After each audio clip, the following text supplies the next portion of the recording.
Good morning, everyone. What is going on? We are going to be covering more of this crypto dump that is happening right now. We're going to be taking a look at some levels you guys should be keeping your eyes on, maybe in the short term and in the more intermediate term, meaning the next couple of months, for some price levels that are very interesting for Bitcoin.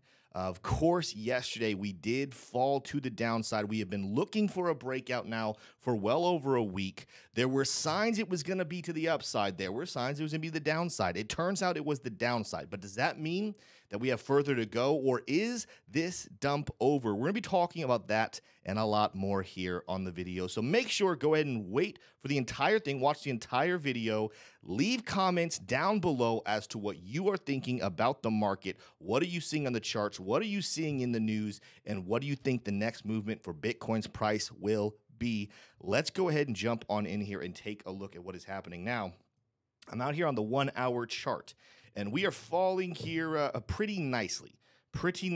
We came down to a key level I'm going to address here in just a second. I'm going to zoom out and give you some good levels later on in the video. But we did find some good support right here at about 40,600. I actually made a comment yesterday over on X. The real level that I'm looking at to potentially question if this entire rally is completely over and it's downside before we pull back up to the upside is about 40,600. And you know, I guess I could stretch that down to about 40,200, give or take. I'm going to look at that range here in a second, but we did bounce pretty perfectly right there off of the 40,600. This, of course, is a significant level. There's a range right in here. This is one of the reasons why I'm looking at this range. It is the range where after we originally climbed above 40,000, got up to 45, this was our big pullback area. And as long as we're holding it, as I zoom out here, as long as we're holding it, we're not in bearish trend territory where we're setting lower lows. We are still at this point, even though we've come down and spent a lot of days down in the lower $40,000 ranges, we still have recently set a higher high up at 49,000. We have not set a new lower low. Again, we're going to need to see it probably get at least back below 40,000. And if that happens, there's some further downside that could happen for sure. But right now, we're kind of hanging on by the skin of our teeth to a bullish trend narrative. But we got to start opening up the looking at what's happening in all of the indicators here on Bitcoin to get a fuller picture. You guys are going to see I have drawn on here something I'm going to be keeping my eye on. We've developed a small bit here on the 15-minute chart, actually, a little bit of a rising wedge pattern. Definitely keep an eye on this. This is one that potentially could move back to the downside. Now, it wouldn't be that detrimental. More than likely, it would just bring us back down to this 40,600 region. But you always see after a big fall, you'll see some form of a bounce. A lot of people call this a dead cat bounce. Just how high can we get? That is the question. And let's take a look here on the, let's go to the hourly chart here. And let's take a look at some levels that are significant. There's also another significant level to this little bounce that we just had, and that is by looking at the fixed range volume profile. Keep an eye here. After falling to the value area low, this would have been a very good long entry short term for a move back to the upside. The question is, how high to the upside do we get, right? I showed you that short-term falling wedge pattern, but keep an eye on a couple other things. The first one I'm going to keep an eye on just in terms of moving support and resistance levels. It's not uncommon, even though we did it very briefly yesterday on lower time frames to retest this line. We have not necessarily retested it on longer time frames. So could we see a rally here today that actually sees the price of Bitcoin come back to this former support level, bounce, and reject? That's the first one I'm kind of looking at as a potential resistant zone.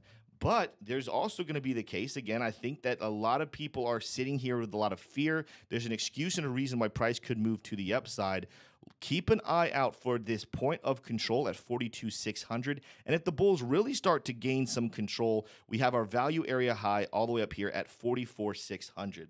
When we come over and look at liquidations, we're also going to see that is those are some levels definitely to keep your eyes on. Again, yesterday cleared out a lot of liquidations. Actually, I did that. I want to refresh this one more time.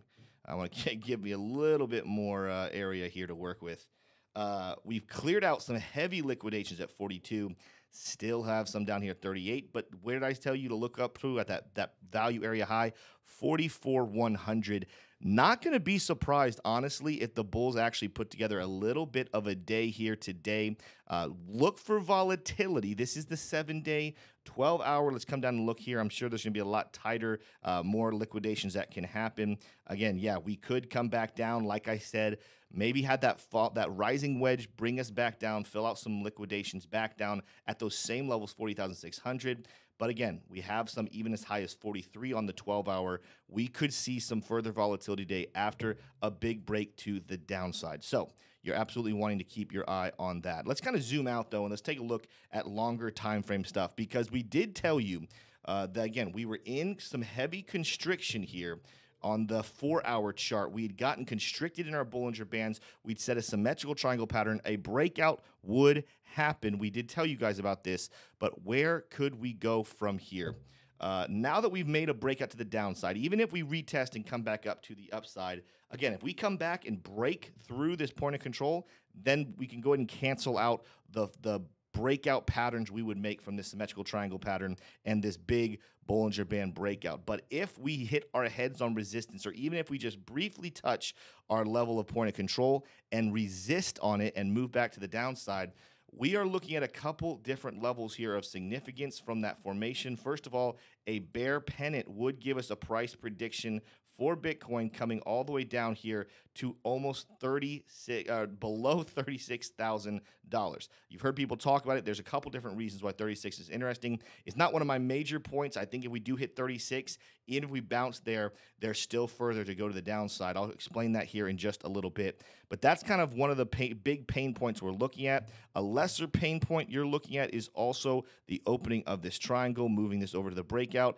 potentially moving us down below 40,000 towards 39,500. Again, do we stop there? Do we keep going? That's not one of my major support and resistance levels, but it is something to keep an eye on that price action could get down to. Let's kind of now zoom out. Let's go all the way out to the daily chart and take a look at these patterns. Now, the first one we are using as support starts here at about 40,600, the bottom level at 40,180. Of course, that is the wick we had back on December 11th.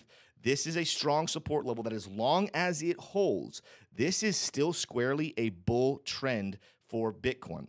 The minute we lose this, while there is some long-term support that makes this trend even a little more exciting, and that one you have to kind of see the weekly chart to kind of get a big appreciation for that line. You guys see that blue dotted line here? That actually is a level that has been significant since all the way back here in 2017, has been used as support and resistance several times over the last, at this point now, that makes it 7 years. Since it was back all the way back in 2017, 7 years of price action has been significant at this level. Doesn't mean we don't wick below it, doesn't mean we don't come below it, but at the moment it is a nice level of support. But lower than this, take a look at some other levels that have very, very significant support and resistance. Of course, back here in November, we wrestled and hesitated with these levels between 38.4 and 38.6. We discussed this yesterday. This is also more than likely the level, if we make a move to eliminate and get rid of that CME gap, we're more than likely going to be testing this zone, and that will be the next zone of support. After that, even though we had some wrestling that happened between here, the next level of significance, and we had a special guest yesterday discussing this same level, 35,000 to about 34,000 is going to be the next range. This was after the initial breakout back in October, our initial resistance zone where we wrestled. This could be a level we end up retesting. Of course, we've discussed in depth the $32,000 to $31,000 zone, and then you get to the potential question mark area. What I mean by that is, if we make it all the way down towards $25,000, is that the beginning of saying, man, are we in for a rough year? Are all of our bullish expectations gone? To me, this is almost one of the last levels of defense to defend a massive bull market. If we lose this zone, we could be in trouble. We could see another disappointing bull market. And I say that because even though 69,000 was high, most people were expecting six figures. I would call 2021 a somewhat disappointing bull market, even though it started so well. Same thing here. As long as we stay above this zone and bounce on it, I still am expecting a massive bull market to come into play. If we lose this zone, that's when the disappointment could happen. scrolling back, if you guys were to have all of these points, take a look at the significance of the resistance and supports that happen in these areas. They are very, very important. To the upside, though, we're taking a look at some levels here. We did discuss a massive dead cat bounce. It would be very big. Could see the price of Bitcoin shoot back up to $46,000, maybe even as high as back up towards 48.5, and up above us. Of course, we have been tracking the potential higher high that could happen still in Bitcoin. If we were to still somewhat repeat some of the things happening in 2019, we could still see a $52,000 to $53,000 Bitcoin price. So those are the levels we're looking at. Good buy levels, all of these ones below us. Again, short term, we just hit a buy level. I'm expecting a little dead cat bounce right there at the least. And then you have your CME gap fill here at 38,000. You have your longer time frame 34,000 pullback. That probably is one of the safer buys, like one of the safer. I think this is a good way to say this is a good level to think that we're at least coming back down in this little market down to this level. Then you have your kind of your test here, the former resistance level that has not been tapped. Back in July, you have your 31,000, and then you have your kind of last hope. Again, we talked yesterday. If we break below 32, there probably will be some weak hands capitulating in the $28,000 range. But when we start to break down towards 25,000, that's when it becomes a little more real. Bitcoin could be in trouble. So hopefully those make a lot of sense to you guys, and hopefully that helps you out a little bit more. There's a lot of reason to be hopeful right now in Bitcoin. There's a lot of reasons to be skeptical. Ultimately, you got to continue to study the charts, study the news. Before I let you go, I just want to remind you and give you a little bit of peace and hope this morning.